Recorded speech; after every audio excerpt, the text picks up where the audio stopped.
Hi, welcome to my channel RKH rangoli and hobbies. ನಾವಿವತ್ತೇನು ಮಾಡೋಣ ಅಂತಂದರೆ, ಈ ಮಳೆಗಾಲಕ್ಕೆ ಬಿಸಿ ಬಿಸಿಯಾಗಿ ಬೋಂಡ ಬಜ್ಜಿ ಈ ಥರ ಎಲ್ಲ ಮಾಡ್ಕೊಂಡು ತಿಂದರೆ ತುಂಬ ಚೆನ್ನಾಗಿರುತ್ತೆ. ಅಂಥದ್ರಲ್ಲಿ ನಾವಿವತ್ತು ಬಜ್ಜಿ ಮಾಡೋಣ. ಮೊದಲಿಗೆ ಏನು ಬೇಕು ಅಂದರೆ, ಚಿಕ್ಕದಾಗಿ ಹೆಚ್ಕೊಂಡಿರೋ ಈರುಳ್ಳಿ ಮತ್ತು ಹಸಿಮೆಣ್ಸಿಕಾಯಿ. ನಮಗೆ ಎಷ್ಟು ಬೇಕೋ ಅಷ್ಟು, ನಾವು ಜಾಸ್ತಿ ಕ್ವಾಂಟಿಟಿಲಿ ಮಾಡ್ತೀವಿ ಅಂದರೆ ಜಾಸ್ತಿ ಬೇಕಾಗುತ್ತೆ. ಇಲ್ಲ ನಾವು ಕಡಿಮೆ ಕ್ವಾಂಟಿಟಿಲಿ ಮಾಡ್ತೀವಿ ಅಂದರೆ ಸ್ವಲ್ಪ ನಮಗೆ ಎಷ್ಟು ಬೇಕೋ ಅಷ್ಟು ತಗೋಬೇಕಾಗುತ್ತೆ. ನಾನು ಸ್ವಲ್ಪನೇ ಮಾಡ್ತಿದ್ದೀನಿ. ಈರುಳ್ಳಿ ಮತ್ತು ಹಸಿಮೆಣ್ಸಿನ್ಕಾಯಿನ ನೀಟಾಗಿ ಕಟ್ ಮಾಡ್ಕೊಂಡ್ಬಿಟ್ಟು ಅದಕ್ಕೆ ಕಡಲೆ ಹಿಟ್ಟನ್ನು ಹಾಕ್ಕೋಬೇಕಾಗುತ್ತೆ. ನಮ್ಗೆ ಎಷ್ಟು ಬೇಕೋ ಅಷ್ಟು ಕಡಲೆ ಹಿಟ್ಟು ನೋಡ್ಕೊಂಡು ಹಾಕೋಬೇಕು. ಅದನ್ನು ಸ್ವಲ್ಪ ಮೊದಲೇ ನೀರು ಹಾಕದೆ ಡ್ರೈ ಮಿಕ್ಸ್ ಮಾಡ್ಕೋಬೇಕು. ಮೊದಲಿಗೆ ಕಡಲೆ ಹಿಟ್ಟು ಹಾಕಿದ್ಮೇಲೆ ಹಸಿಮೆಣ್ಸಿನ್ಕಾಯಿ ಮತ್ತು ಈರುಳ್ಳಿಗೆ ಸ್ವಲ್ಪ ಡ್ರೈ ಮಿಕ್ಸ್ ಮಾಡ್ಕೋಬೇಕು ಹೀಗೆ. ಅದಾದಮೇಲೆ ಅದಕ್ಕೆ ಸ್ವಲ್ಪ ಜೀರಿಗೆನ ಸ್ಮ್ಯಾಶ್ ಮಾಡಿ ಹಾಕ್ಬೋದು ಅಥವಾ ಹಾಗೆ ಹಾಕ್ಕೋಬೋದು.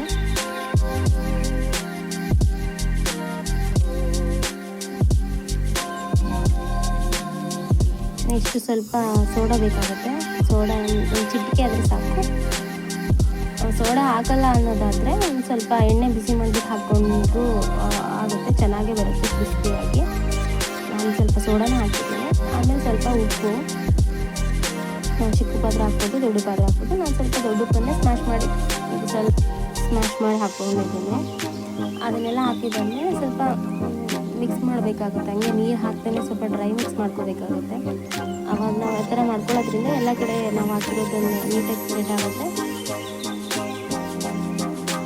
ನಾನು ಸ್ವಲ್ಪ ನೀರನ್ನ ಹಾಕ್ಕೋಬೇಕಾಗುತ್ತೆ. ಸ್ವಲ್ಪ ಎಷ್ಟು ಬೇಕೋ ಎಷ್ಟು ಇಡ್ಸುತ್ತೋ ಅಷ್ಟು.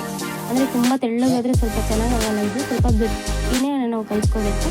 ಗಟ್ಟಿ ಕಲಿಸ್ಕೊಂಡ್ರೆ ಮೇಲೆ ಕ್ರಿಸ್ಪಿಯಾಗಿ ಒಳಗೆ ಸ್ಮೂತಾಗಿ ಬರುತ್ತೆ. ತುಂಬ ಚೆನ್ನಾಗಿ ಟೇಸ್ಟಿಯಾಗಿರುತ್ತೆ. ಈ ಥರ ನಾನು ಮಾಡೋ ಥರ ಈ ವಿಧಾನದಲ್ಲಿ ಮಾಡಿದರೆ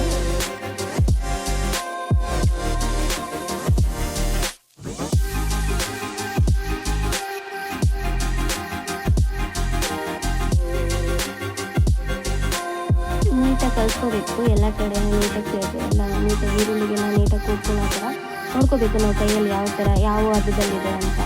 ಸ್ವಲ್ಪ ತೆಳ್ಳಗಾಯಿತು ಅಂತಂದರೆ ಸ್ವಲ್ಪ ಕಡಲೆ ಹಿಟ್ಟು ಹಾಕೋಬೋದು. ಸ್ವಲ್ಪ ಗಟ್ಟಿ ಆಯಿತು, ತುಂಬ ಗಟ್ಟಿ ಆಯಿತು ಅಂತಂದರೆ ಸ್ವಲ್ಪ ನೀರು ಹಾಕೊಂಡು ಕಲಿಸ್ಕೋಬೋದು.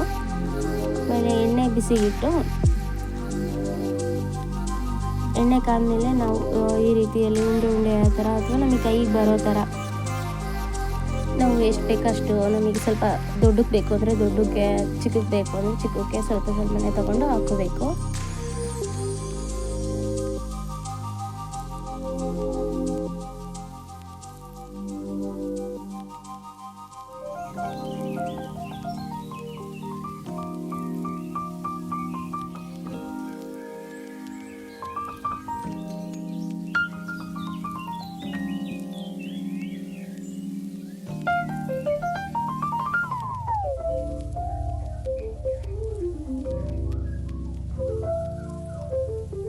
ಕಬ್ಬಿಣದ ಬಾಣಲೆಯಲ್ಲಿ ಮಾಡಿದರೆ ತುಂಬ ಒಳ್ಳೆಯದು ಅಂತ ಹೇಳ್ತಾರೆ. ಸೊ ಹಾಗಾಗಿ ನಾನು ಕೂಡ ಒಂದು ಕಬ್ಬಿಣದ ಬಾಣಲೆ ಯೂಸ್ ಮಾಡ್ತಿದ್ದೀನಿ.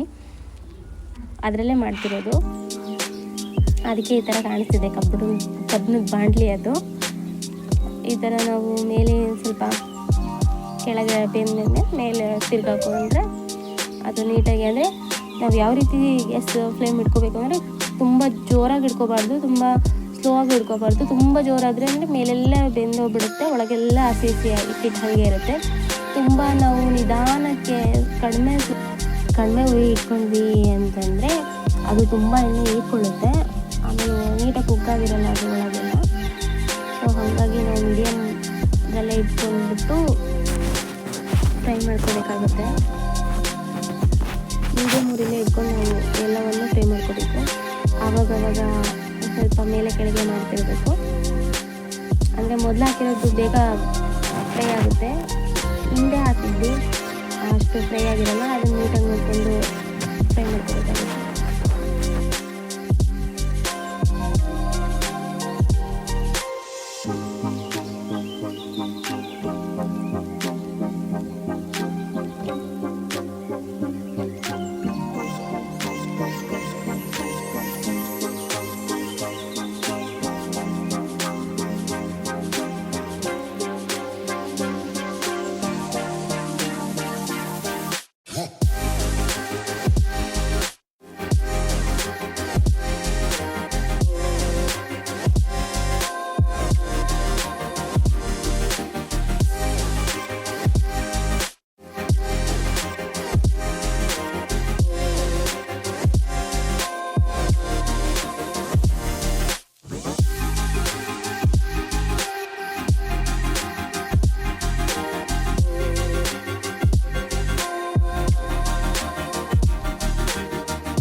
ನೋಡ್ಕೊಂಬಿಟ್ಟು ಈ ಥರ ಗೋಲ್ಡನ್ ಬ್ರೌನ್ ಬರೋ ಥರ ನಮಗೆ ಗೊತ್ತಾಗುತ್ತೆ ಅದು ಬೆಂದಿದೆ ಇಲ್ಲೋ ಅನ್ನೋ ಥರ.